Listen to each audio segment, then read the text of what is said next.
అందంలో లోపాలున్నవని గానీ, డబ్బు తక్కువని గానీ, కులం తక్కువ గానీ, మతం తక్కువని గానీ, సన్నగా ఉన్నవారు గానీ, పిల్లగా ఉన్నారు గానీ, లావుగా ఉన్నారని గానీ, ఆర్థికంగా సమస్యలున్నా గానీ ఎవ్వరు బాధపడకండి. అందంగా ఉన్న వాళ్ళదే ప్రపంచం అని అనుకుంటే, ఈనాడు రజనీకాంత్ బొగ్గు కలరండి. ఎంత అందంగా ఉంటాడో కదా! అంటే అందంగా ఉన్న వాళ్ళే సక్సెస్ అవుతారు. అంటే కమల్ హాసన్ లాంటోళ్ళు, మాధవన్ లాంటోళ్ళు సక్సెస్ అవ్వాలి. అబ్బాస్ లాంటోళ్ళని. అబ్బాస్ ఏం పెద్ద సక్సెస్ అయ్యాడు, మామూలు నటుడు అంతే. గ్రేట్ సక్సెస్ అంటే కమల్ హాసన్‌ది. మరి రజనీకాంత్ అలా ఉండడే. మరి ఏం మార్చాడు? స్టైల్ అండి. స్టైల్ అంటాం రకరకాలు. ఒకసారి చెప్తే 100 సార్లు చెప్పినట్టుగా. అలాగే రజనీకాంత్ అల్లుడండి ధనుష్. అసలు అటువంటోడిని మీ ఇంట్లో అల్లుడికిగా తెచ్చుకోవడానికి మీకు ఎవరికి ఇంట్రెస్ట్ ఉండదండి. మీ కూతురికి పెళ్ళికి చేయరు అటువంటి వాడితోటి. మీ చెల్లికి పెళ్లి చేయరు. ఎందుకంటే మనం బాడీ షేమింగ్ చేస్తాం అందంగా లేని వాళ్ళకి, సన్నంగా ఉన్న వాళ్ళకి, బక్కగా ఉన్న వాళ్ళకి. మరి ధనుష్ ఈనాడు తమిళనాడులో టాప్ హీరోల్లో ఒక హీరో. మీకేం అర్థమవుతుందంటే కులం తక్కువని కానీ, మతం తక్కువని కానీ, సన్నంగా ఉన్నానని కానీ, లావుగా ఉన్నానని కానీ, లేదనుకుంటే మా ప్రాంతం సరైనది కాదని కానీ, మా ఇంటి పేరు సరైనది కాదని కానీ, ఏ కారణం చేతైనా సరే నువ్వు వెనకడుగు వేయడానికి వీలు లేదు. నువ్వు అనుకున్నది నిజాలు కాదు. హమ్ కిసీ సే కమ్ నహీ అనుకోండి. ఎవరికన్నా తక్కువ కాదని.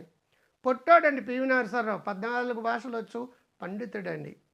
అందవిహీకరంగా ఉన్నవాళ్ళు ఎంతోమంది ఆడగొంత నక్కిన నాగేశ్వరరావుని అవమానించారండి. ఆ రాధా అని చెప్పేసి అతను స్టైల్ మార్చాడు. ఒకసారి చెప్తే 100 సార్లు చెప్తుందని చెప్పేసి రజనీకాంత్ స్టైల్ మార్చాడు. చాలామంది ఇండస్ట్రియలిస్టులు కావచ్చు, మరొకరు కావచ్చు, ఇంకొకరు కావచ్చు, వాళ్ళ అందగత్తులు, అందగాళ్ళు కాదండి. రచయితలు, కవుల దగ్గర నుంచి అందగత్తులు, అందగాళ్ళు కాదండి. సైంటిస్టులు కూడా అందగత్తులు, అందగాళ్ళు కాదండి. డబ్బున్న వాళ్ళు అయితేనే డబ్బున్నోళ్ళు అవుతారని అనుకోకండి.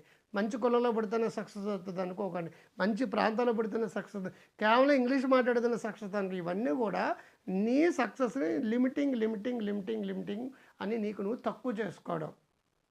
పాలు విరిగిపోతే పాడేస్తాం. పాడేసే బదులు దాన్ని పాలక్ పన్నీర్ చేసుకోవచ్చు, లేదంటే రసమలై చేసుకోవచ్చు, దూద్ పేడ చేసుకోవచ్చు. మనసు విరిగిపోతే డిప్రెషన్లోకి వెళ్ళిపోకండి.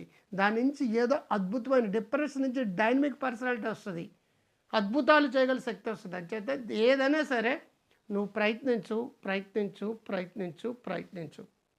ఆలోచిస్తూ కూర్చోవద్దు. ఎవరో ఏదో అనుకుంటారని ఆలోచించవు.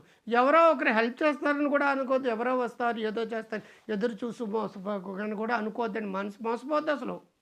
నీ ప్రయత్నం నువ్వు చేసుకుంటూ వెళ్ళిపో. నీ రూటే సపరేటు, నా దారి రహదారి.